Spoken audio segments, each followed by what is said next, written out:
দেখো বন্ধুরা, গাছে অনেক আম হয়েছে। সকালবেলা আম পেড়ে নিয়েছি, কাঁচা আম দিয়ে আম সত্য করবো। চুলে পিস পিস করে কাটবো।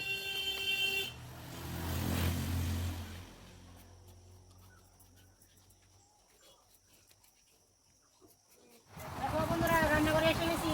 আজকে করবো কাঁচা আম আর আম সত্য। তার জন্য মৌরি, ধইনা, শুকনা লঙ্কা, দুটো এলাচ দানা ভেজে নিচ্ছি। দেখো মশলাটা ভাজা হয়ে গেছে, নামিয়ে দেবো। এখন অন্য একটা কড়াই দিয়ে ওটার মধ্যে আমগুলো দিয়ে দেবো। কাঁচা আম আমগুলো এভাবে পিস পিস করে কেটে নিয়েছি, 8 কিলো বাজিয়ে দিছি। এখন এটা ভালো করে বানিয়ে নেবো।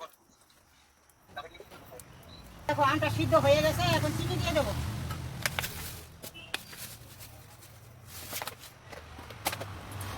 একটু নুন দেবো,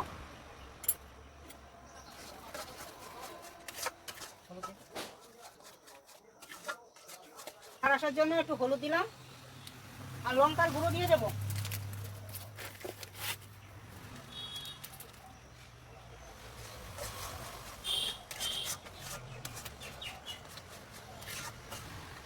মশলাটা করে রেখেছিলাম, ওই মশলাটা দিয়ে দিচ্ছি।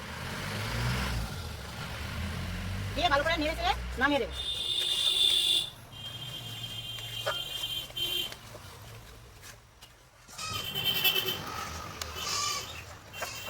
কতটা ডালবো তো নিচে যাতে না লেগে যায়, তার জন্য একটু তেল দিয়ে থালটা মেখে নিচ্ছি।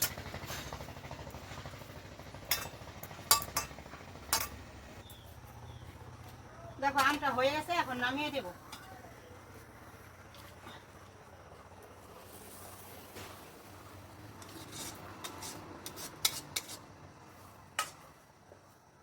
ভালো করে সমান করে দেব, দিয়ে রোদ্রে দেব।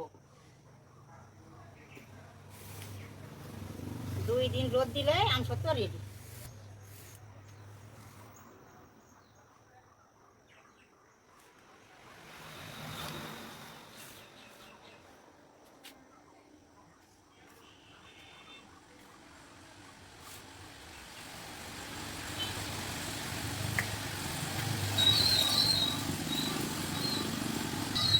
দেখো বন্ধুরা।